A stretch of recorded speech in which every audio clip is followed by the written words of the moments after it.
আল্লাহ রাব্বুল আলামিন বলেন, মা ইয়ানতিকু আনিল হাওয়া ইন হুয়া ইল্লা ওয়াহিয়ুন ইউহা। আমার নবী নফসকে অনুসরণ করে, প্রবৃত্তিকে অনুসরণ করে কোনো কথা বলেন না। আমার নবী যেটা বলেন সেটা হলো ওহী। আমি যা বলতে বলি তাই তিনি বলেন। ওয়ালাউ তাকাওয়ালা আলাইনা বা'দাল আকাবিল। আমার নবী যদি নিজের থেকে বানিয়ে কোনো কথা যদি কোরআনের ভিতরে আমার নামে চালায় দিতেন, আমি আল্লাহ রাব্বুল আলামিন আমার নবীর ডান হাতকে চেপে ধরতাম, আর তার কণ্ঠ নালীকে আমি আল্লাহ রাব্বুল আলামিন কেটে ফেলে দিতাম। তিনি যা বলেছেন সব কার কথা? আল্লাহ পাকের কথা।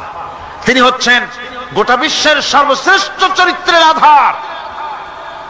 তার চরিত্রের সার্টিফিকেট আল্লাহ পাক দিচ্ছেন। চরিত্রের সার্টিফিকেট কে দিলেন? আল্লাহ পাক দিয়েছেন। কোরআনে কারীমের মধ্যে আল্লাহ রাব্বুল আলামিন বলেন, ওয়া ইন্নাকা লাআলা খুলুকিন আযীম। নবী হে, আপনি হচ্ছেন পুত পবিত্র চরিত্রের উপরে প্রতিষ্ঠিত। সুবহানাল্লাহি ওয়া বিহামদিহি। আপনি শ্রেষ্ঠ চরিত্রের উপরে প্রতিষ্ঠিত। দেখুন, রাসূল করিম সাল্লাল্লাহু আলাইহি ওয়াসাল্লাম নবুয়ত পাওয়ার পর যখন তিনি ঘরে প্রবেশ করেছেন, সর্বপ্রথম হযরত জিবরাইলের সঙ্গে জীবনের প্রথম দেখা। ভয় পেয়েছেন, শরীরে জ্বর এসেছে, এবং হযরতে খাদিজাকে গিয়ে বলছেন যে আমাকে ঢেকে দাও, আমি ভয় পেয়েছি। হযরতে খাদিজাতুল কুবরা রাদিয়াল্লাহু তাআলা আনহা তিনি রাসূলকে বলছেন, আবুল কাসেম, হে কাসেমের পিতা, আপনার ভয় পাওয়ার কোনো কারণ নাই। আপনাকে জিন বা শয়তান কোনো অনিষ্ট করতে পারে না, কারণ আপনি এতিমদেরকে, মিসকিনদেরকে খেতে দেন, আপনি বিধবাকে আশ্রয় দেন, আপনি প্রতিবেশীর হক আদায় করেন, আপনি আত্মীয়দের হক আদায় করেন। কি সার্টিফিকেট দিচ্ছেন? স্ত্রী তো স্বামীর জন্য ভালোবাসা দিতে পারে, মহব্বত দিতে পারে, জান দিতে পারে, কিন্তু ঈমান তো আনতে পারে না। ঈমান আনা তো এত সহজ ব্যাপার না। কিন্তু রাসূল করিম সাল্লাল্লাহু আলাইহি ওয়াসাল্লাম যখন তাকে তাওহীদের দাওয়াত দিলেন, রিসালাতের দাওয়াত দিলেন, এবং বললেন আমি নবী, হযরত খাদিজা এক মুহূর্ত দেরি করেন। হযরতে খাদিজা তার কাছে রাসূলুল্লাহ যখন রিসালাতের দাওয়াত পেশ করলেন, সঙ্গে সঙ্গে হযরত খাদিজা পড়ে নিলেন, লা ইলাহা ইল্লাল্লাহু মুহাম্মাদুর রাসূলুল্লাহ। জোরে জোরে পড়েন, লা ইলাহা ইল্লাল্লাহ, লা ইলাহা ইল্লাল্লাহ।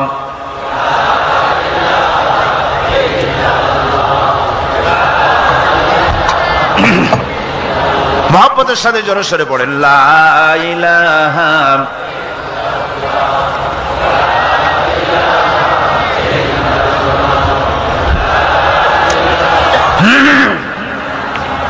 লা ইলাহা ইল্লাল্লাহু মুহাম্মাদুর রাসূলুল্লাহ।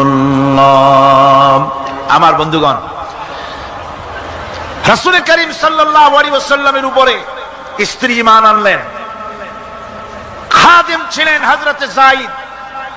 খাদেম তো তার প্রভুর জন্য জান দিতে পারে, মাল দিতে পারে, মহব্বত করতে পারে, সব পারে। খাদেম ঈমান আনতে পারে না, যেহেতু খাদেমের কাছে তার সাহেবের ইনস এন্ড আউট, তার ভেতর বাইরে সবকিছুই পরিষ্কার থাকে। হযরতে রাসূলের খাদেম ছিলেন হযরতে যায়েদ। হযরত যায়েদ তার উপরে যখন 15 বছর খাদেম ছিলেন রাসূলুল্লাহ, হুজুর যখন তার কাছে দাওয়াত পেশ করলেন, যখন রিসালাতের দাওয়াত পেশ করলেন, তাওহীদের দাওয়াত দিলেন, খাদেম যায়েদ একটু চিন্তা করলেন না, সাথে সাথে পড়লেন লা ইলাহা ইল্লাল্লাহু মুহাম্মাদুর রাসূলুল্লাহ। রাসূলের বন্ধু ছিলেন হযরত আবু বকর সিদ্দিক রাদিয়াল্লাহু তাআলা আনহু। 20 বছরের বন্ধু। কত বছরের বন্ধু? 20 বছর। 20 বছর বসে একজন বন্ধু আর একজন বন্ধুকে চিনতে মোটেই কিছু বাকি থাকে না। হযরত আবু বকর রাদিয়াল্লাহু তাআলা আনহু তার কাছে যখন রাসূলুল্লাহ নবুয়তের দাওয়াত পেশ করলেন, হযরতে আবু বকর রাদিয়াল্লাহু তাআলা আনহু এক মুহূর্ত দেরি করেন নাই, বলেছেন আপনার চরিত্র নবুয়তের চরিত্র। আগেই বুঝতে পেরেছি সাধারণ মানুষের চরিত্র এমন হতে পারে না। তিনিও কালেমা পড়ে মুসলমান হয়ে গেলেন। সাহাবায়ে কেরাম রাসূলের প্রতি এই মহব্বত, এই শ্রদ্ধা তারা পোষণ করেছেন। নবী তার চরিত্র দিয়ে মানুষের সামনে নিজেকে প্রকাশ করেছেন। তার চরিত্র দুই রকম ছিল না, চরিত্র একরকম ছিল, ব্যক্তিগত চরিত্র আর পারিবারিক চরিত্র চরিত্র দুরকম না। তার ব্যক্তিগত যে চরিত্র ওইটাই ছিল তার ঘরের চরিত্র, যেটা ছিল ঘরের সেটাই ছিল বাইরের। হযরত আয়েশা সিদ্দিকা রাদিয়াল্লাহু তাআলা আনহা সাহাবীদের প্রশ্নের জবাবে বলেছেন, রাসূলের চরিত্র হচ্ছে কোরআন। রাসূলের চরিত্র কি? কোরআন। রাসূলুল্লাহ এই পৃথিবীতে কেন আসছেন? আসার কারণ হলো তিনি হচ্ছেন আদর্শ।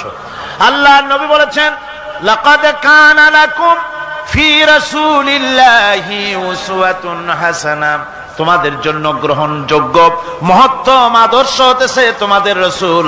তোমাদের রাসূলের ভিতরেই তোমাদের আদর্শ রয়েছে, তার কাছ থেকে তোমরা আদর্শ গ্রহণ করো।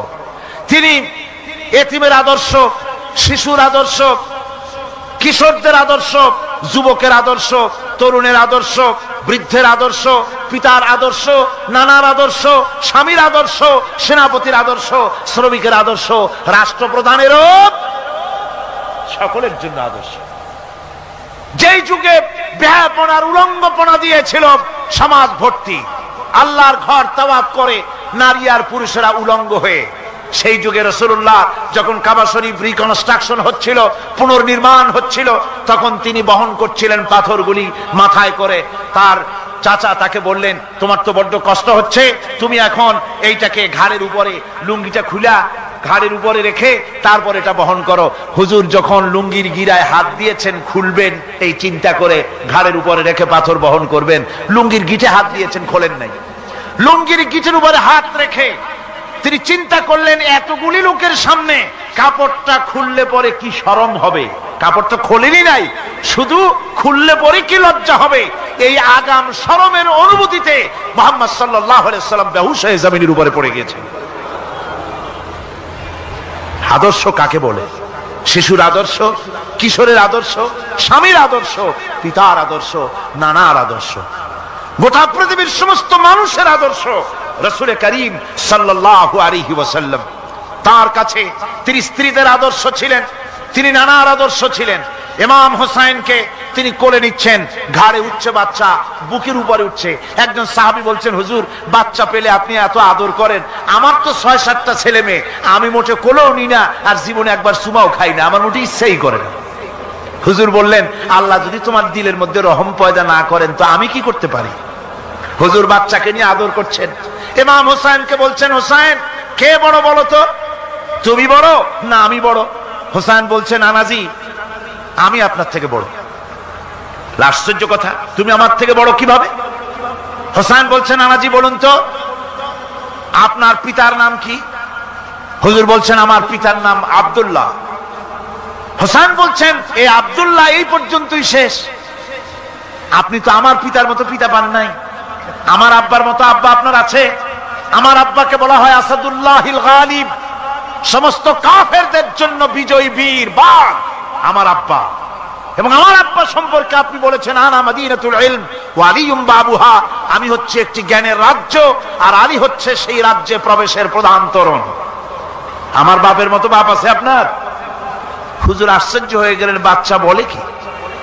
হোসেন বলছেন, নানাজি এবার কোন তো দেখি, এবার বলুন তো দেখি আপনার মায়ের নাম কি? হুজুর বলছেন, আমার মায়ের নাম আমেনা। হযরত হোসেন বলছেন, এই আমেনা পর্যন্তই শেষ, কয়জনে চিনবে কর? আমার মায়ের মতো একটা মা আপনার আছে? আমার মায়ের মতো একটা মা আপনি পেয়েছেন? আমার মাকে চেনেন? আমার মা হচ্ছেন জান্নাতের সাইয়্যিদাতুন নিসা, জান্নাতের সমস্ত মহিলাদের সরদারিনী আমার মা ফাতিমাতুজ জাহরা রাদিয়াল্লাহু তাআলা আনহা। আমার মায়ের মতো একটা মা আপনি পেয়েছেন? হোসেন বলছেন, নানাজি আরো বলবো নাকি? কয় হ্যাঁ বলো। বলছেন, নানাজি এবার কোন তো দেখি আপনার নানার নাম কি? হুজুর বলছেন, আমার নানার নাম আব্দুল ওয়াহাব। হোসেন বলছেন, এবার আপনি মানুষের কাছে জিজ্ঞেস করেন কয়জন এই আব্দুল ওয়াহাব রয়েছেন? আপনি কি আমার নানার মতো একটা নানা পেয়েছেন? আমার নানাকে আপনি জানেন? আমার নানা সাইয়্যিদুল মুরসালিন, আশরাফুল আম্বিয়া, রাহমাতুল লিল আলামিন, বিশ্বনবী জনাবে মুহাম্মদ রাসূলুল্লাহ সাল্লাল্লাহু আলাইহি ওয়াসাল্লাম।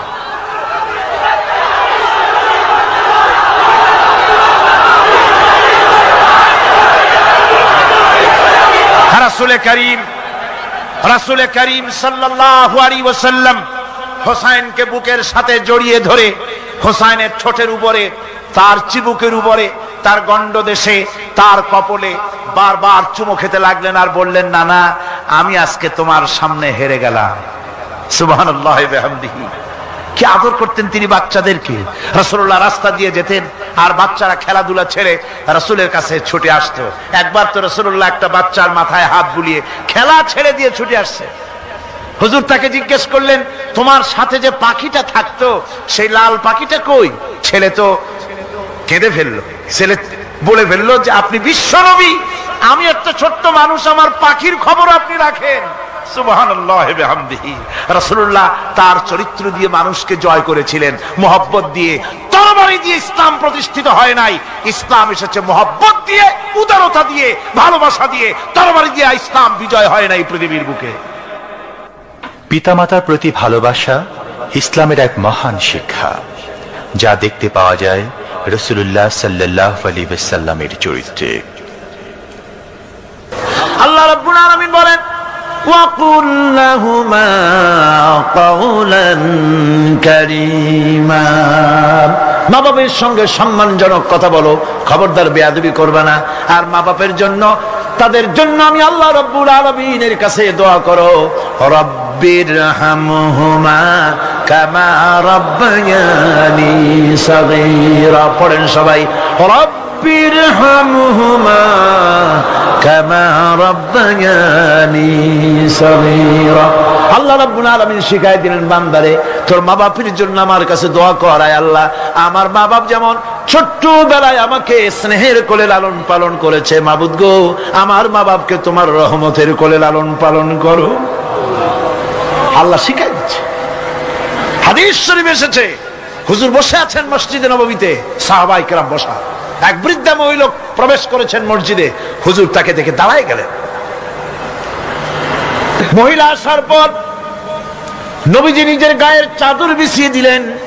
মহিলা চলে যাওয়ার পর সাহাবায়ে কেরাম জিজ্ঞেস করলেন, হুজুর একজন সাধারণ মেয়ে লোকের জন্য হুজুর নিজের চাদর বিছাইলেন, বুঝলাম না ফজিলত কি, চিনলাম না মেয়ে লোকটাকে।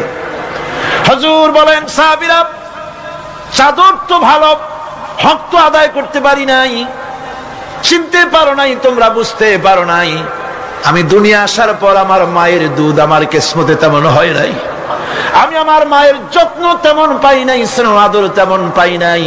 যার বুকের দুধ খাইয়া, যার কোলে কাখে চড়ে আমি বড় হয়েছি, ইনি আমার সেই দুধ মা হযরতে হালিমাতুস সাদিয়া।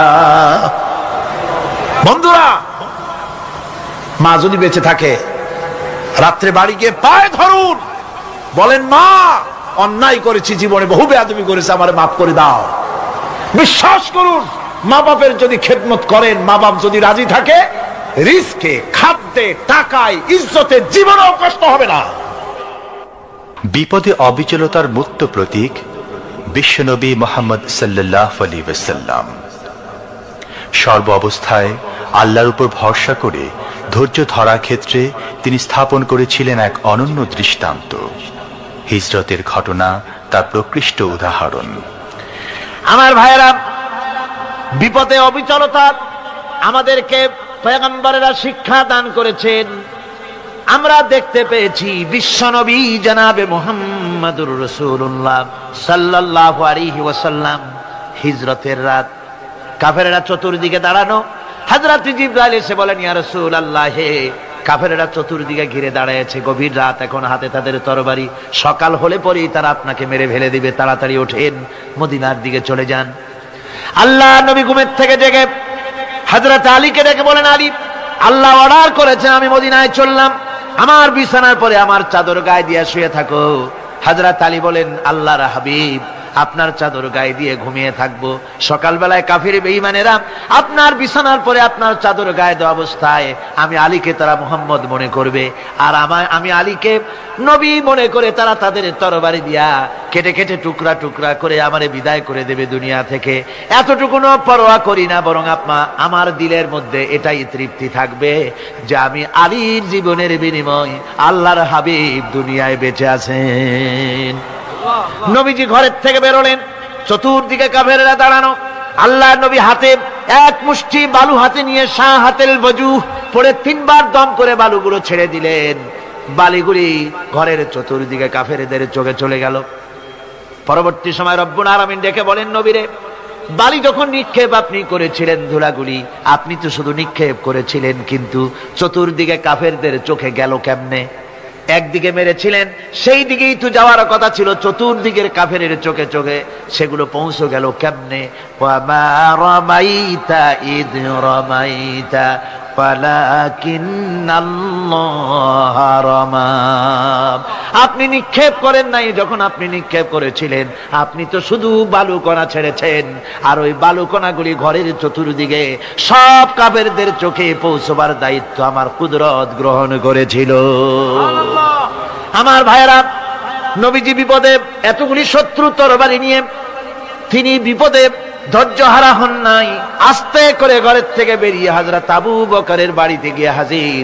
দরজায় গিয়ে আওয়াজ দিলেন, আবু বকর।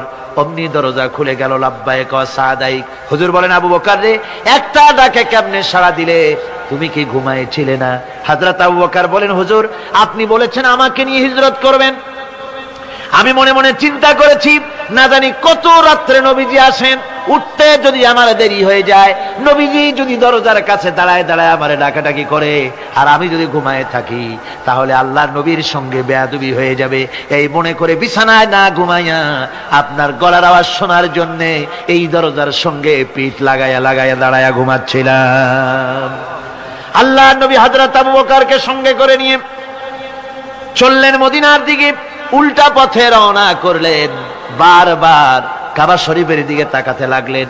বুখারী শরীফে এসেছে, নবীজি বারবার কাবার দিকে তাকিয়ে বলতেছেন, রে কাবা, বড় আশা ছিল তোর কাছে থাকবো, তোর খেদমত করব, কিন্তু তোর নিষ্ঠুর সন্তানেরা তোর কাছে আমারে থাকতে দিল না রে। আল্লাহ নবী মিসফালা দিয়ে জাবালে কেদোয়ার উপর দিয়ে চলে গেলেন জাবালে সুরে। গুহার কাছে যখন গিয়েছেন, ফজর রক্ত হয়ে গেল।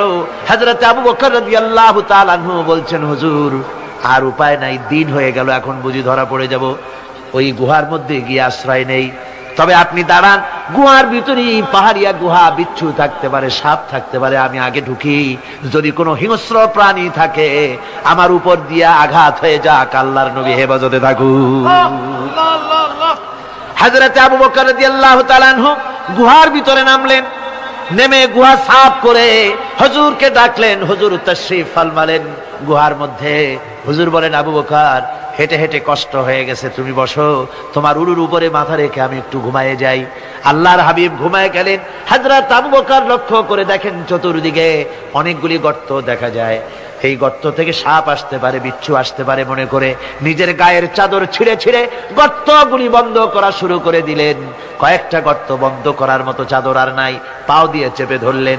এক পাহাড়িয়া বিষধর সাপ বেরোবার জন্য চেষ্টা করে বেরোবার পথ খুঁজে না পেয়ে হযরত আবু বকরের পায়ের উপরে দংশন করেছে। বিষের যন্ত্রণায় হযরত আবু বকরের চোখ থেকে পানি দরদর করে পড়ছে। রাসূলুল্লাহর ঘুম ভেঙে গেল। আল্লাহর নবী তাকে বলেন, আবু বকর, চোখে পানি কেন? বাড়ির কথা বুঝি মনে পড়ে গেছে?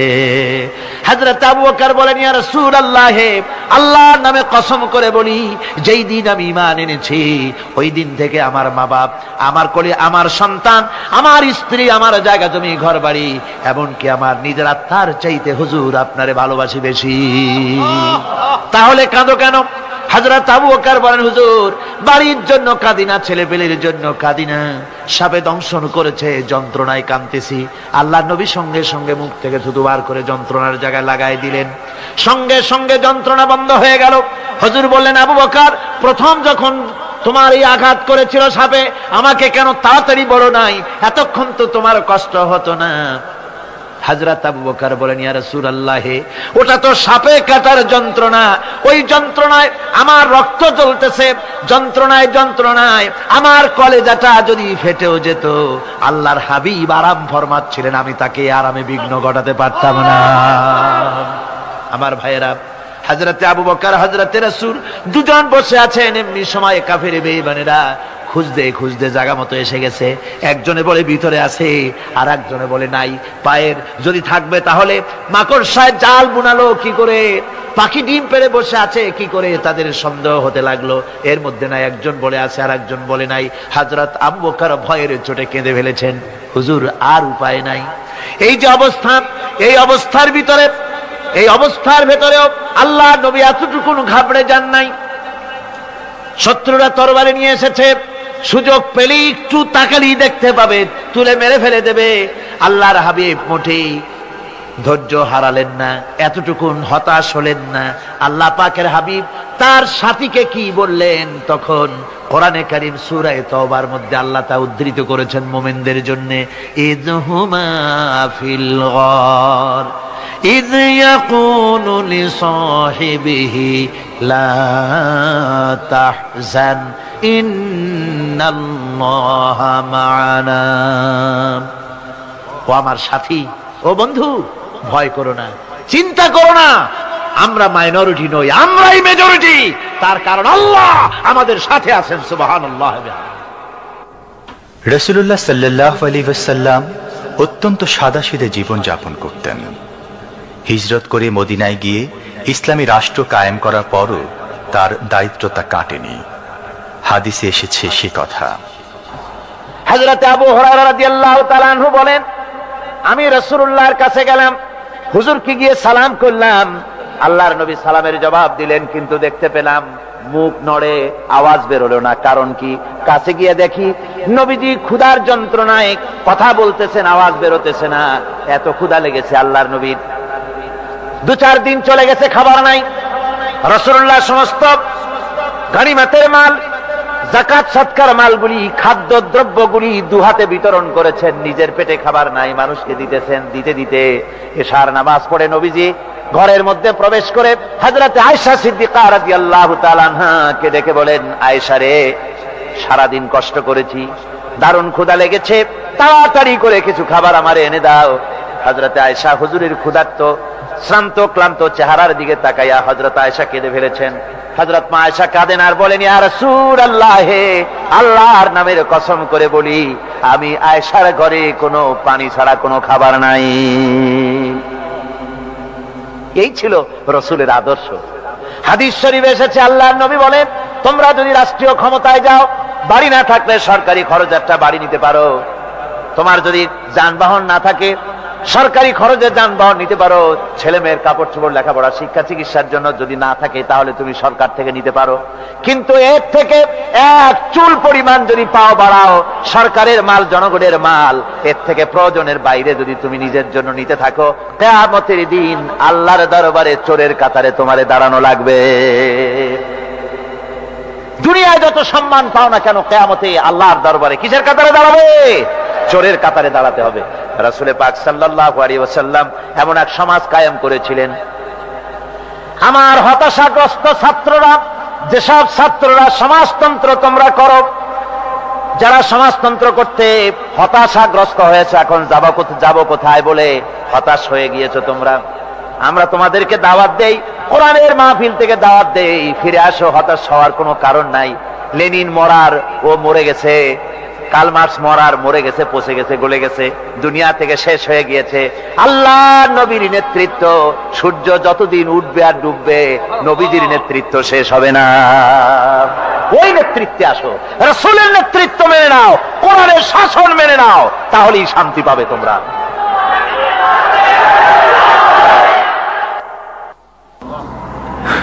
আল্লাহর নবী দুপুরে আরাম করতেছিলেন। হযরত ওমর বলেন, আমি দেখতে গিয়েছিলাম রাসূলুল্লাহকে, আমি যাই সালাম দিলাম, হুজুর উঠে বসলেন। আমি দেখি খেজুরের পাতা দিয়া বুনানো দড়ি, সেই দড়ি দিয়া বুনানো খাটিয়া এখনো মক্কা মদিনায় আছে, যারা হজ করতে গেছেন দেখেছেন। ওই দড়ি দিয়া বুনানো খাটিয়া, ওর উপরে তোশক নাই, বিছানার চাদর নাই, নিজের হাত মোবারক মাথার তলে দিয়া রাসূল শুয়ে আছেন। ওমরকে দেখে হুজুর উঠে বসলেন। ওমর বলেন, আমি রাসূলের পিঠের দিকে তাকায় দেখি দড়িগুলোর দাগ কেটে আছে। আমি সহ্য করতে পারলাম না, আমি শিশুর মতো ডুকরে কেঁদে উঠলাম, বললাম, ইয়া রাসূলুল্লাহ, এই পৃথিবীর কাফির বেঈমানেরা এত শান্তি করলো দুনিয়ায়, আর আল্লাহর হাবিবের পিঠে দড়ির দাগ বরদাস্ত করতে পারছি না। আপনি আমার অনুমতি দেন, একটা তোশক আপনার জন্য বানায় দেই। হুজুর আমার বলেন, ওমর রে শোনো, দুনিয়ায় শান্তি করার জন্য আমি আসি নাই, আমি যদি হুকুম করি উহুদ পাহাড় আমার জন্য সোনায় পরিণত হয়ে যা, উহুদ পাহাড়টা আমার জন্য সোনা হয়ে যেতে পারে। আমি দুনিয়ায় শান্তির জন্য আসি নাই, এসেছি মানবতার মুক্তির জন্য। পৃথিবীর মানুষগুলিকে বাঁচাতে এসেছি, সাদা কালো মানুষের ব্যবধান দূর করতে এসেছি।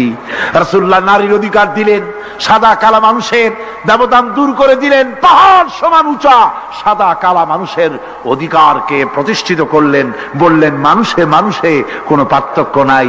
আরবের উপরে অনারবের, অনারবের উপরে আরবের, ভাষার সাদার উপরে কালোর, কালোর উপরে সাদার, কোন বর্ণ বৈষম্য ইত্যাদি দিয়ে মানুষের ফজিলত হয় না। মানুষের মর্যাদা বাড়ে। ইন্না আকরামাকুম ইনদাল্লাহি আতকাকুম। মানুষের মধ্যে মর্যাদা তোমাদের মধ্যে আল্লাহর কাছে তার যে ব্যক্তি তোমাদের মধ্যে আল্লাহকে বেশি ভয় করে। সুবহানাল্লাহ কোন, সুবহানাল্লাহ কোন। আমার ভাইয়েরা, নবীজি মদিনা মুনাওয়ারায় ইসলামী রাষ্ট্রের রাষ্ট্রপ্রধান হয়েছেন। আজ বাজারে যেতেছেন, যাওয়ার সময় ডেকে ডেকে বলেন, বিধবাদের বাড়ির সামনে দিয়ে যায়, তোমাদের বাজার লাগবে নাকি? এতিমের বাড়ির সামনে থেকে যায়, তোমাদের বাজার লাগবে নাকি? আমারে বলো, আমি বাজার করে এনে দেব। নিজের পেটে খাবার নাই, দুয়ারে দুয়ারে খাবার পৌঁছে গেছে, খাবারের অভাব নাই, মানুষ খাওয়া পেয়েছে, পড়া পেয়েছে, চুরি ডাকাতি বন্ধ হয়ে গেছে। হুজুর বলেন খায়রুল কুরুনে কারনি, সর্বশ্রেষ্ঠ যুগ আমার যুগ।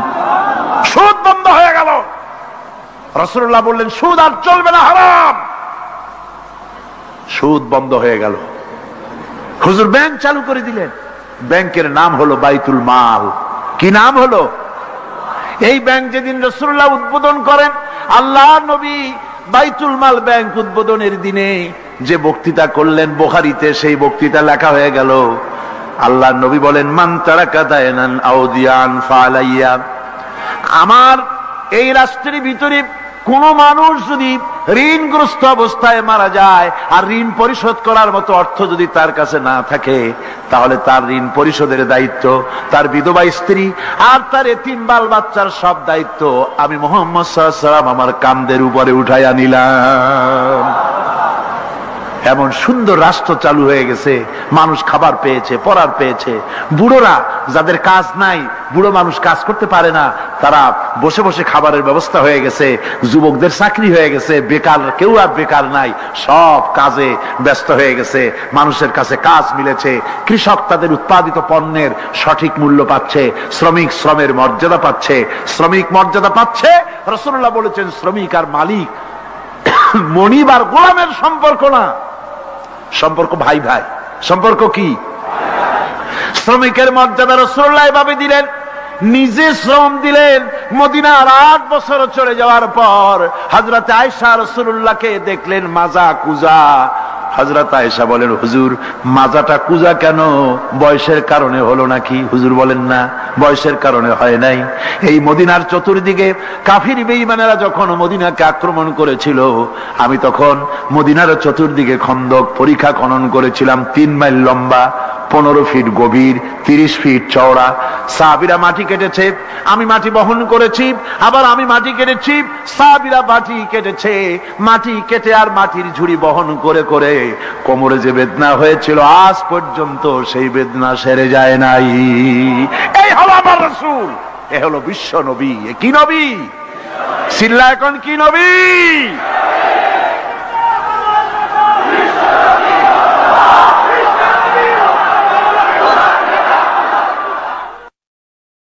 হুকুম করি উহুদ পাহাড় আমার জন্য সোনায় পরিণত হয়ে যা, উহুদ পাহাড়টা আমার জন্য সোনা হয়ে যেতে পারে। আমি দুনিয়ায় শান্তির জন্য আসি নাই, এসেছি মানবতার মুক্তির জন্য। পৃথিবীর মানুষগুলিকে বাঁচাতে এসেছি, সাদা কালো মানুষের ব্যবধান দূর করতে এসেছি। রাসূলুল্লাহ নারীর অধিকার দিলেন, সাদা কালো মানুষের ব্যবধান দূর করে দিলেন। পাহাড় সমান উঁচা সাদা কালো মানুষের অধিকারকে প্রতিষ্ঠিত করলেন, বললেন মানুষে মানুষে কোনো পার্থক্য নাই। আরবের উপরে অনারবের, অনারবের উপরে আরবের, ভাষার সাদার উপরে কালোর, কালোর উপরে সাদার, কোন বর্ণ বৈষম্য ইত্যাদি দিয়ে নিজের পেটে খাবার নাই, দুয়ারে দুয়ারে খাবার পৌঁছে গেছে, খাবারের অভাব নাই, মানুষ খাওয়া পেয়েছে, পড়া পেয়েছে, চুরি ডাকাতি বন্ধ হয়ে গেছে। হুজুর বলেন খায়রুল কুরুনে কারনি, সর্বশ্রেষ্ঠ যুগ আমার যুগ। সুদ বন্ধ হয়ে গেল। রাসূলুল্লাহ বললেন সুদ আর চলবে না, হারাম।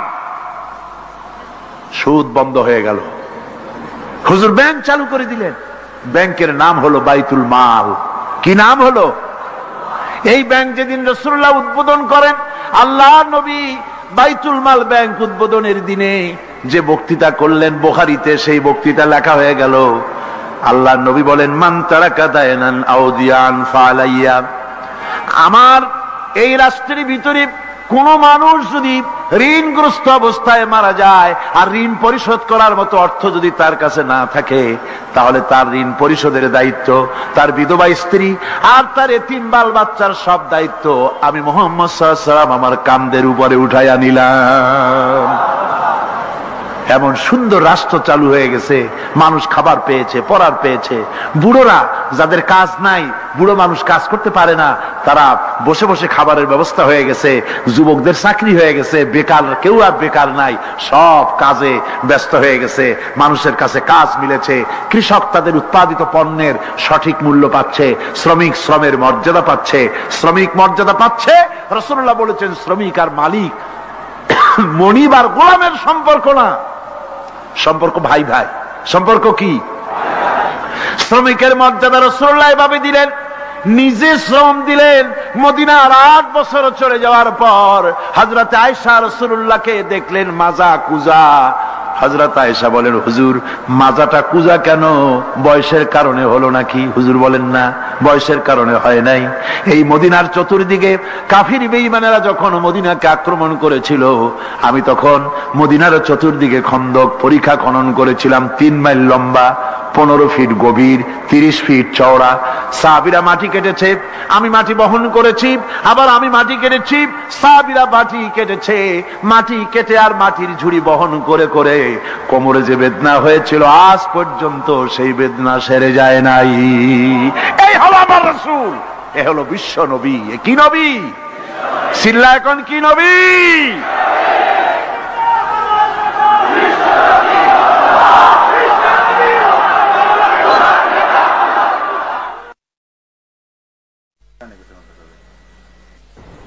বিসমিল্লাহির রহমানির রহিম।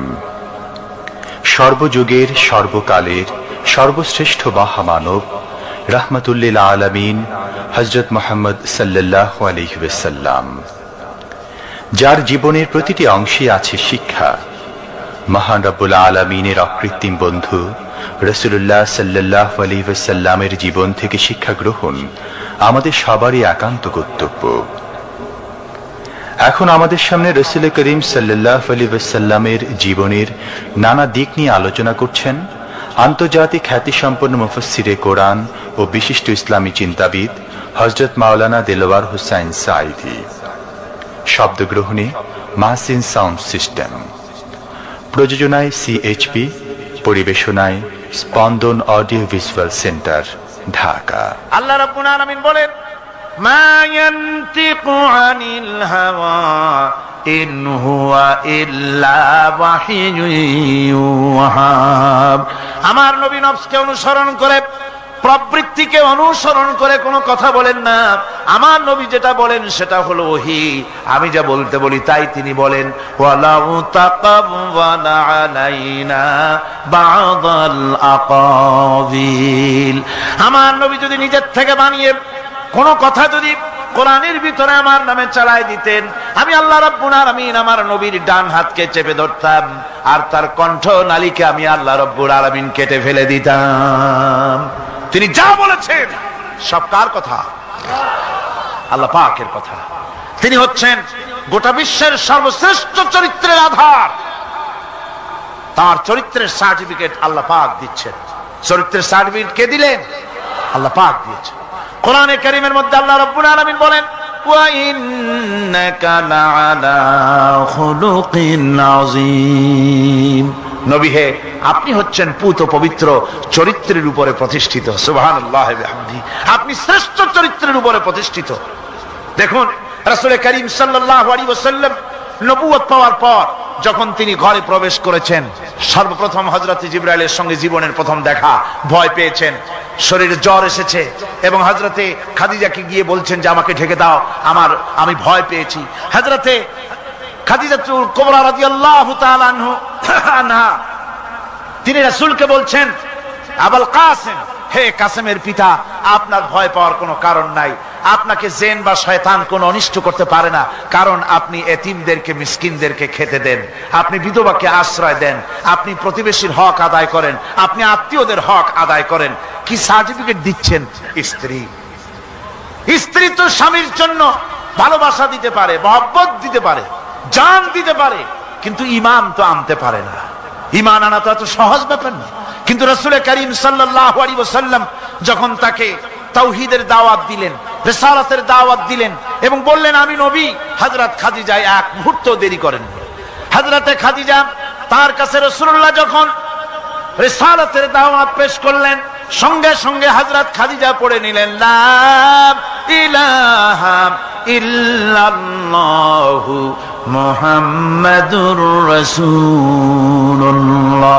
জোরে জোরে পড়েন লা ইলাহা ইল্লাল্লাহ, লা ইলাহা ইল্লাল্লাহ।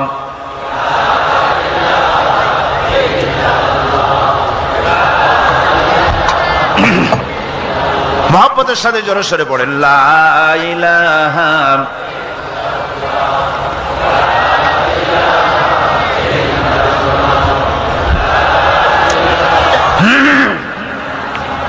লা ইলাহা ইল্লাল্লাহু মুহাম্মাদুর রাসূলুল্লাহ। আমার বন্ধুগণ, রাসূল করিম সাল্লাল্লাহু আলাইহি ওয়াসাল্লামের উপরে স্ত্রী ঈমান আনলেন। খাদেম ছিলেন হযরতে যায়েদ। খাদেম তো তার প্রভুর জন্য জান দিতে পারে, মাল দিতে পারে, মহব্বত করতে পারে, সব পারে। খাদেম ঈমান আনতে পারে না, যেহেতু খাদেমের কাছে তার সাহেবের ইনস এন্ড আউট, তার ভেতর বাইরে সবকিছুই পরিষ্কার থাকে। হযরতে রাসূলের খাদেম ছিলেন হযরতে যায়েদ। হযরত যায়েদ তার উপরে যখন 15 বছর খাদেম ছিলেন রাসূলুল্লাহ, হুজুর যখন তার কাছে দাওয়াত পেশ করলেন, যখন রিসালাতের দাওয়াত পেশ করলেন, তাওহীদের দাওয়াত দিলেন, খাদেম যায়েদ একটু চিন্তা করলেন না, সাথে সাথে পড়লেন লা ইলাহা ইল্লাল্লাহু মুহাম্মাদুর রাসূলুল্লাহ।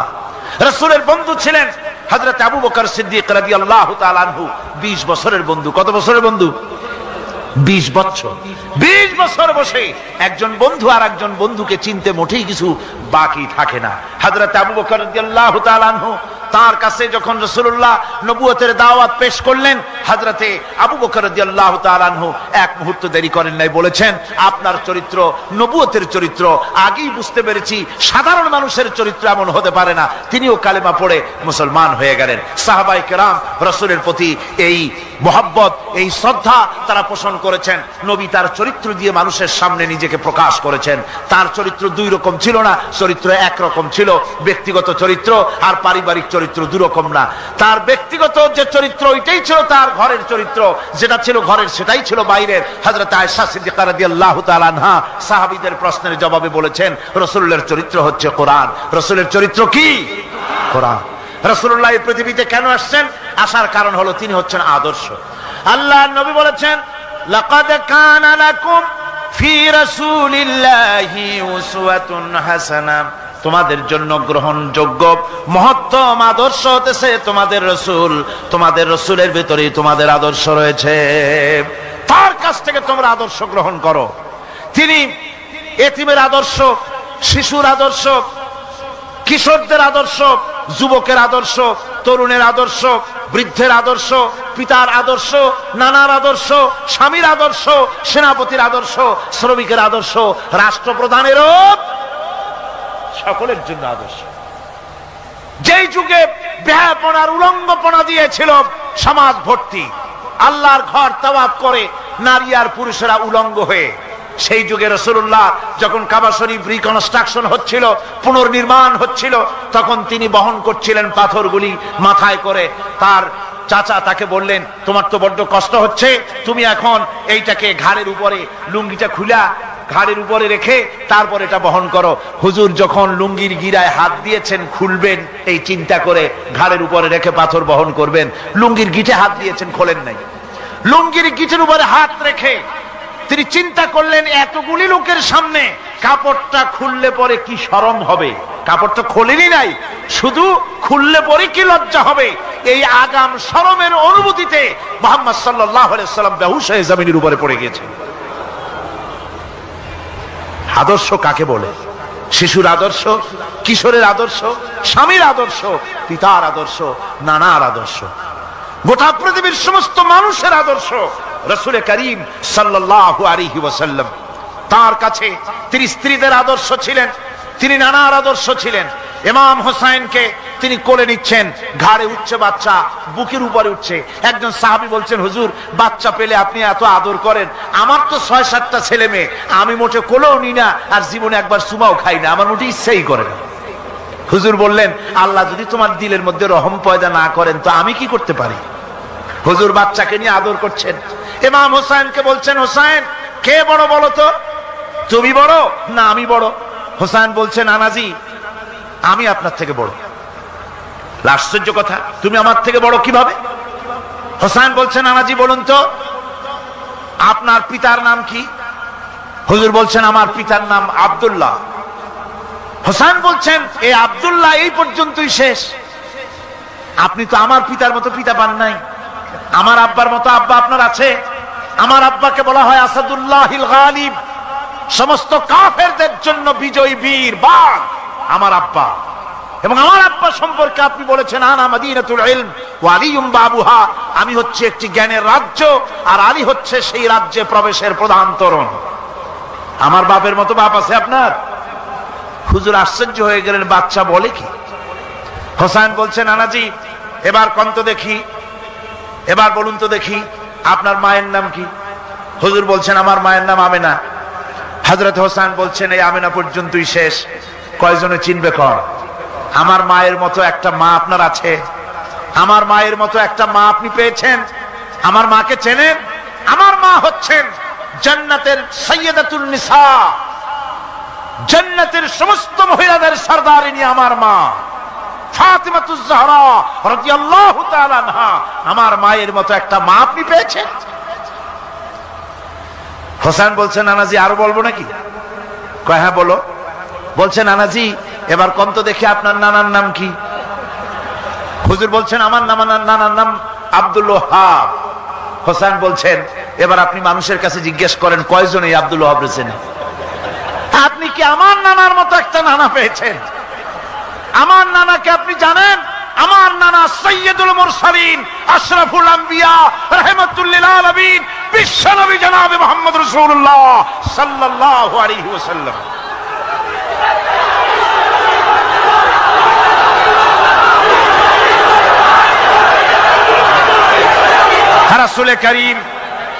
রাসূল করিম সাল্লাল্লাহু আলাইহি ওয়াসাল্লাম হোসেনকে বুকের সাথে জড়িয়ে ধরে হোসেনের ঠোঁটের উপরে, তার চিবুকের উপরে, তার গণ্ডদেশে, তার কপলে বারবার চুমো খেতে লাগলেন আর বললেন, নানা আমি আজকে তোমার সামনে হেরে গেলাম।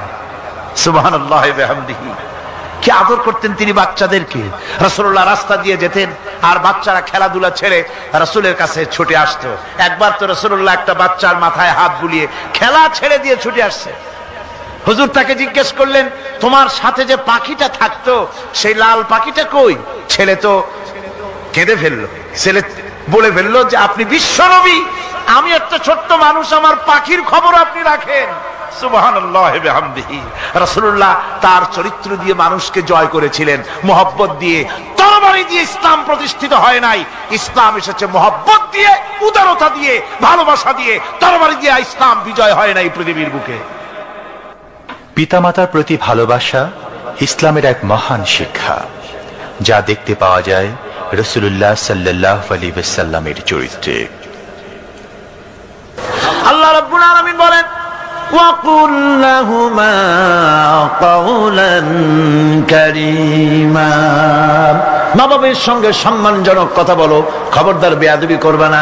আর মা বাপের জন্য তাদের জন্য আমি আল্লাহ রাব্বুল আলামিনের কাছে দোয়া করো, রব্বিরহামহুমা কামা রাব্বায়ানি সাগীরা। পড়েন সবাই, রব্বিরহামহুমা কামা রাব্বায়ানি সাগীরা।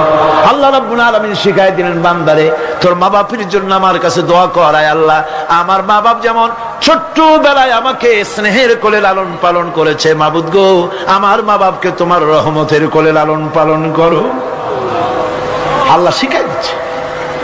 হাদিস শরীফ এসেছে, হুজুর বসে আছেন মসজিদে নববীতে, সাহাবায়ে কেরাম বসা, এক বৃদ্ধা মহিলা প্রবেশ করেছেন মসজিদে, হুজুর তাকে দেখে দাঁড়ায় গেলেন। মহিলা আসার পর নবীজি নিজের গায়ের চাদর বিছিয়ে দিলেন। মহিলা চলে যাওয়ার পর সাহাবায়ে কেরাম জিজ্ঞেস করলেন, হুজুর একজন সাধারণ মেয়ে লোকের জন্য হুজুর নিজের চাদর বিছাইলেন, বুঝলাম না ফজিলত কি, চিনলাম না মেয়ে লোকটাকে। হুজুর বলেন, সাহাবীরা চাদর তো ভালো, হক তো আদায় করতে পারি নাই, চিনতে পারো নাই, তোমরা বুঝতে পারো নাই। আমি দুনিয়া আসার পর আমার মায়ের দুধ আমার কিসমতে তেমন হয় নাই, আমি আমার মায়ের যত্ন তেমন পাই নাই, স্নেহ আদর তেমন পাই নাই।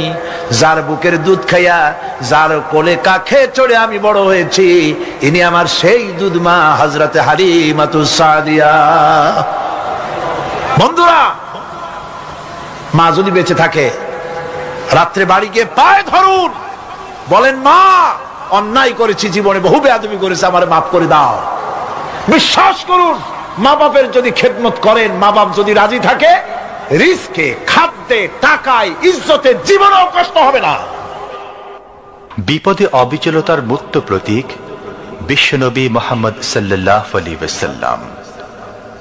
সর্ব অবস্থায় আল্লাহর উপর ভরসা করে ধৈর্য ধরা ক্ষেত্রে তিনি স্থাপন করেছিলেন এক অনন্য দৃষ্টান্ত।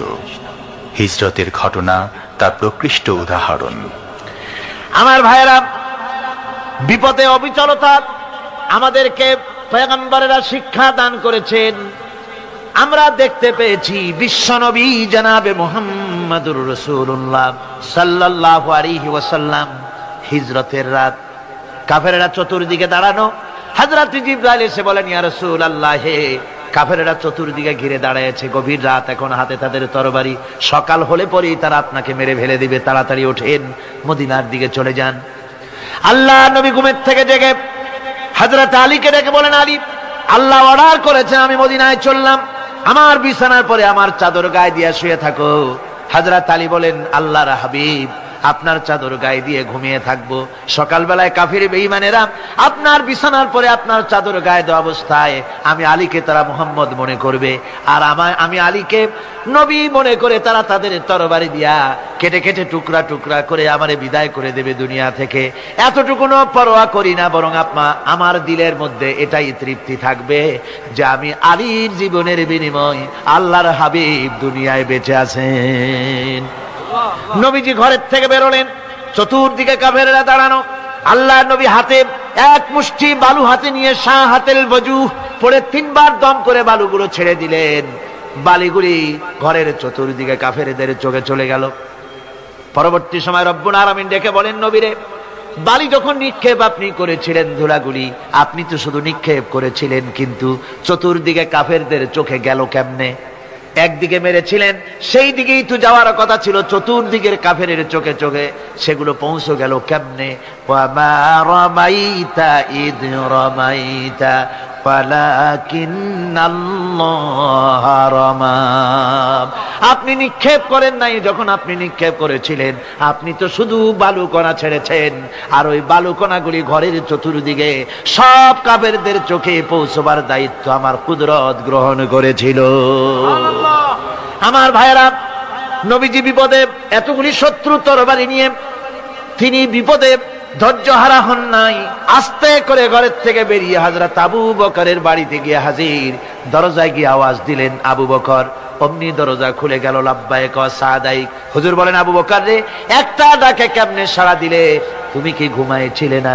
হযরত আবু বকর বলেন, হুজুর আপনি বলেছেন আমাকে নিয়ে হিজরত করবেন, আমি মনে মনে চিন্তা করেছি, না জানি কত রাত্রে নবীজি আসেন, উঠতে যদি আমার দেরি হয়ে যায়, নবীজি যদি দরজার কাছে দাঁড়ায় দাঁড়ায় আমারে ডাকাডাকি করে আর আমি যদি ঘুমায় থাকি, তাহলে আল্লাহর নবীর সঙ্গে বেয়াদবি হয়ে যাবে। এই মনে করে বিছানায় না ঘুমাইয়া আপনার গলার আওয়াজ শোনার জন্য এই দরজার সঙ্গে পিঠ লাগাইয়া লাগাইয়া দাঁড়াইয়া ঘুমাচ্ছিলাম। আল্লাহর নবী হযরত আবু বকরকে সঙ্গে করে নিয়ে চললেন মদিনার দিকে, উল্টা পথে রওনা করলেন। বারবার কাবা শরীফের দিকে তাকাতে লাগলেন। বুখারী শরীফে এসেছে, নবীজি বারবার কাবার দিকে তাকিয়ে বলতেছেন, রে কাবা, বড় আশা ছিল তোর কাছে থাকবো, তোর খেদমত করব, কিন্তু তোর নিষ্ঠুর সন্তানেরা তোর কাছে আমারে থাকতে দিল না রে। আল্লাহ নবী মিসফালা দিয়ে জাবালে কেদোয়ার উপর দিয়ে চলে গেলেন জাবালে সুরে। গুহার কাছে যখন গিয়েছেন, হযরত রক্ত হয়ে গেল। হযরত আবু বকর রাদিয়াল্লাহু তাআলা আনহু বলছেন, হুজুর আর উপায় নাই, দিন হয়ে গেল, এখন বুঝি ধরা পড়ে যাব, ওই গুহার মধ্যে গিয়ে আশ্রয় নেই। তবে আপনি দাঁড়ান, গুহার ভিতরে পাহাড়িয়া গুহা, বিচ্ছু থাকতে পারে, সাপ থাকতে পারে, আমি আগে ঢুকি, যদি কোনো হিংস্র প্রাণী থাকে আমার উপর দিয়া আঘাত হয়ে যাক, আল্লাহর নবী হেফাজতে থাকুক। হযরত আবু বকর রাদিয়াল্লাহু তাআলা আনহু গুহার ভিতরে নামলেন।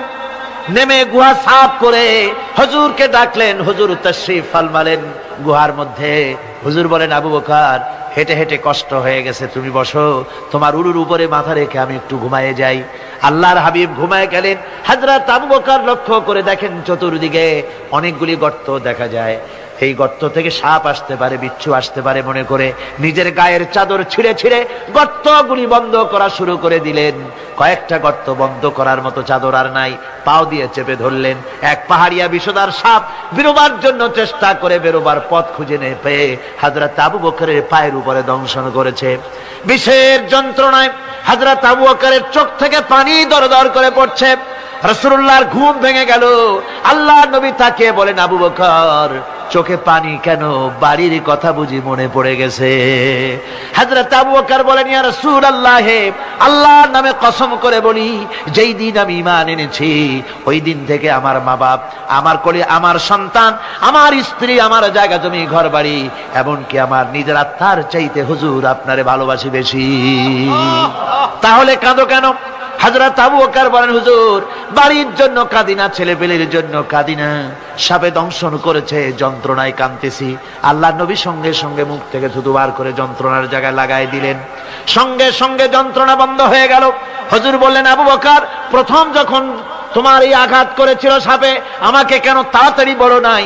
এতক্ষণ তো তোমার কষ্ট হতো না। হযরত আবু বকর বলেন, ইয়া রাসূলুল্লাহ, ওটা তো সাপে কাটার যন্ত্রণা, ওই যন্ত্রণায় আমার রক্ত জ্বলতেছে, যন্ত্রণায় যন্ত্রণায় আমার কলেজাটা যদি ফেটেও যেত, আল্লাহর হাবিব আরাম ফরমাচ্ছিলেন, আমি তাকে আরামে বিঘ্ন ঘটাতে পারতাম না। আমার ভাইয়েরা, হযরত আবু বকর, হযরত রাসূল দুজন বসে আছেন। এমনি সময় কাফের বেঈমানেরা খুঁজতে খুঁজতে জায়গা মতো এসে গেছে। একজনে বলে ভিতরে আছে, আর একজনে বলে নাই। পায়ের যদি থাকবে তাহলে মাকড়সায় জাল বুনালো কি করে, পাখি ডিম পেড়ে বসে আছে কি করে, তাদের সন্দেহ হতে লাগলো। এর মধ্যে নাই একজন বলে আছে, আর একজন বলে নাই। হযরত আবু বকর ভয়ের চোটে কেঁদে ফেলেছেন, হুজুর আর উপায় নাই। এই যে অবস্থা, এই অবস্থার ভিতরে, এই অবস্থার ভেতরেও আল্লাহ নবী এতটুকু ঘাবড়ে যান নাই। শত্রুরা তরবারি নিয়ে এসেছে, সুযোগ পেলেই একটু তাকালেই দেখতে পাবে, তুলে মেরে ফেলে দেবে। আল্লাহর হাবিব মোটেই ধৈর্য হারালেন না, এতটুকুন হতাশ হলেন না। আল্লাহ পাকের হাবিব তার সাথীকে কি বললেন? তখন কোরআনে কারীম সূরা তাওবার মধ্যে আল্লাহ তা উদ্ধৃত করেছেন মুমিনদের জন্য, ইযহুমা ফিল গার إذ يقول لصاحبه لا تحزن إن الله معنا। ও আমার সাথী, ও বন্ধু, ভয় করো না, চিন্তা করো না, আমরা মাইনরিটি নই, আমরাই মেজরিটি। তার কারণ আল্লাহ আমাদের সাথে আছেন। সুবহানাল্লাহ। রাসূলুল্লাহ সাল্লাল্লাহু আলাইহি ওয়াসাল্লাম অত্যন্ত সাদাসিধে জীবন যাপন করতেন। হিজরত করে মদিনায় গিয়ে ইসলামী রাষ্ট্র কায়েম করার পরও তার দায়িত্বটা কাটেনি। হাদিসে এসেছে সে কথা। হযরত আবু হুরায়রা রাদিয়াল্লাহু তাআলা আনহু বলেন, আমি রাসূলুল্লাহর কাছে গেলাম, হুজুরকে গিয়ে সালাম করলাম। আল্লাহর নবী সালামের জবাব দিলেন, কিন্তু দেখতে পেলাম মুখ নড়ে, আওয়াজ বের হলো না। কারণ কি? কাছে গিয়ে দেখি নবীজি ক্ষুধার যন্ত্রণায় কথা বলতেছেন, আওয়াজ বেরোতেছে না। এত ক্ষুধা লেগেছে আল্লাহর নবীর। 2-4 দিন চলে গেছে, খাবার নাই। রাসূলুল্লাহ সমস্ত গনিমতের মাল, যাকাত সদকার মালগুলি, খাদ্য দ্রব্যগুলি দুহাতে বিতরণ করেছেন। নিজের পেটে খাবার নাই, মানুষকে দিতেছেন। দিতে দিতে এশার নামাজ পড়ে নবীজি ঘরের মধ্যে প্রবেশ করে হযরত আয়েশা সিদ্দিকা রাদিয়াল্লাহু তাআলা আনহাকে ডেকে বলেন, আয়েশা রে, সারাদিন কষ্ট করেছি, দারুণ ক্ষুধা লেগেছে, তাড়াতাড়ি করে কিছু খাবার আমারে এনে দাও। হযরত আয়েশা হুজুরের ক্ষুধার্ত শ্রান্ত ক্লান্ত চেহারার দিকে তাকাইয়া হযরত আয়েশা কেঁদে ফেলেছেন। হযরত মা আয়েশা কাঁদেন আর বলেন, ইয়া রাসূলুল্লাহ, হে আল্লাহর নামের কসম করে বলি, আমি আয়েশার ঘরে কোনো পানি ছাড়া কোনো খাবার নাই। এই ছিল রাসূলের আদর্শ। হাদিস শরীফে এসেছে, আল্লাহর নবী বলেন, তোমরা যদি রাষ্ট্রীয় ক্ষমতায় যাও, বাড়ি না থাকলে সরকারি খরচে একটা বাড়ি নিতে পারো। তোমার যদি যানবাহন না থাকে, সরকারি খরচে যানবাহন নিতে পারো। ছেলে মেয়ের কাপড় চোপড়, লেখাপড়া, শিক্ষা, চিকিৎসার জন্য যদি না থাকে, তাহলে তুমি সরকার থেকে নিতে পারো। কিন্তু এর থেকে এক চুল পরিমাণ যদি পাও বাড়াও, সরকারের মাল, জনগণের মাল, এর থেকে প্রয়োজনের বাইরে যদি তুমি নিজের জন্য নিতে থাকো, কিয়ামতের দিন আল্লাহর দরবারে চোরের কাতারে তোমারে দাঁড়ানো লাগবে। দুনিয়ায় যত সম্মান পাও না কেন, কিয়ামতে আল্লাহর দরবারে কিসের কাতারে দাঁড়াবে? চোরের কাতারে দাঁড়াতে হবে। রাসূল পাক সাল্লাল্লাহু আলাইহি ওয়াসাল্লাম এমন এক সমাজ কায়েম করেছিলেন।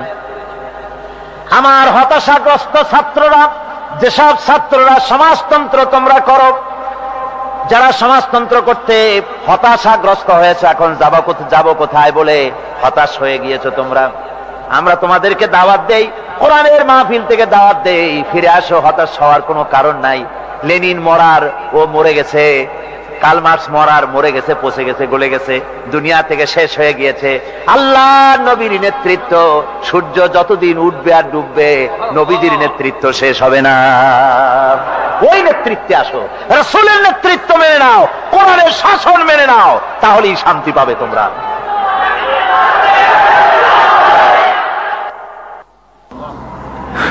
আল্লাহর নবী দুপুরে আরাম করতেছিলেন।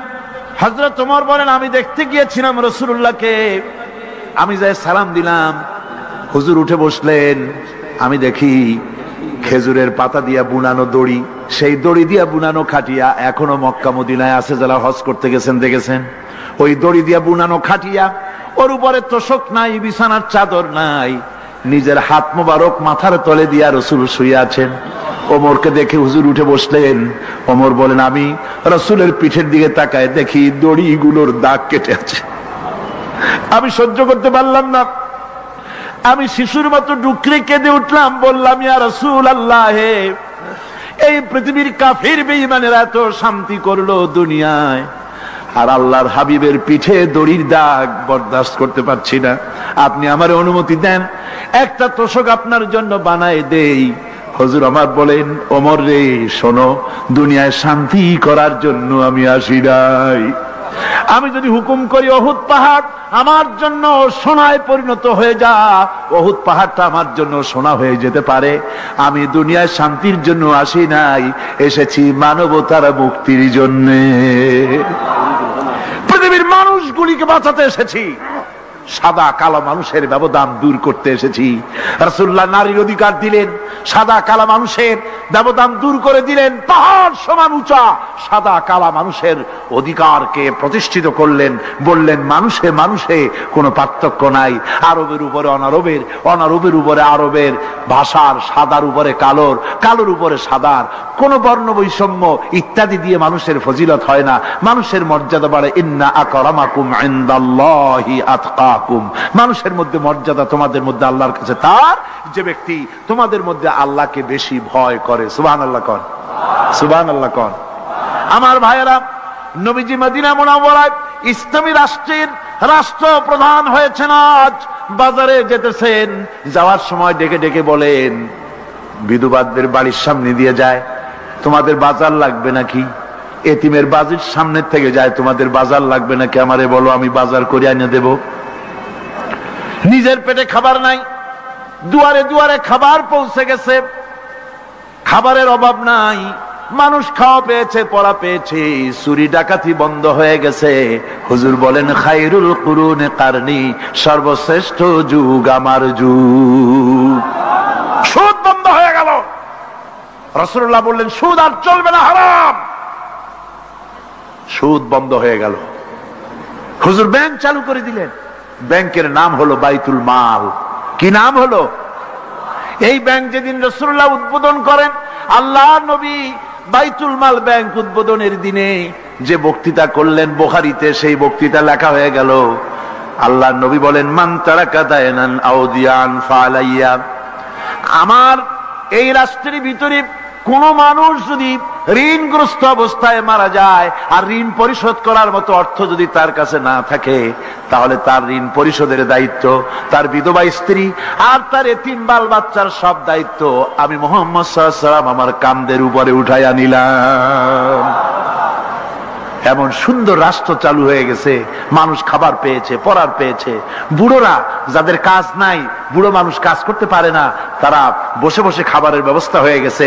যুবকদের চাকরি হয়ে গেছে, বেকার কেউ আর বেকার নাই, সব কাজে ব্যস্ত হয়ে গেছে, মানুষের কাছে কাজ মিলেছে। কৃষক তাদের উৎপাদিত পণ্যের সঠিক মূল্য পাচ্ছে, শ্রমিক শ্রমের মর্যাদা পাচ্ছে, শ্রমিক মর্যাদা পাচ্ছে। রাসূলুল্লাহ বলেছেন শ্রমিক আর মালিক, মনিব আর গোলামের সম্পর্ক না, সম্পর্ক ভাই ভাই। সম্পর্ক কি? শ্রমিকের মর্যাদা রাসূলুল্লাহ এভাবে দিলেন, নিজে শ্রম দিলেন। মদিনার 8 বছর চলে যাওয়ার পর হযরত আয়েশা রাসূলুল্লাহকে দেখলেন মাজা কুজা।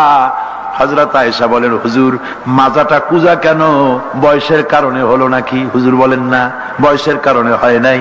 এই মদিনার চতুর্দিকে কাফির বেঈমানেরা যখন মদিনাকে আক্রমণ করেছিল, আমি তখন মদিনার চতুর্দিকে খন্দক পরিখা খনন করেছিলাম, 3 মাইল লম্বা, 15 ফিট গভীর, 30 ফিট চওড়া। সাহাবীরা মাটি কেটেছে, আমি মাটি বহন করেছি, আবার আমি মাটি কেটেছি, সাহাবীরা মাটি কেটেছে। মাটি কেটে আর মাটির ঝুড়ি বহন করে করে কোমরে যে বেদনা হয়েছিল আজ পর্যন্ত সেই বেদনা সেরে যায় নাই। এই হলো আমার রাসূল, এ হলো বিশ্ব নবী। কি নবী? সিল্লা এখন কি নবী?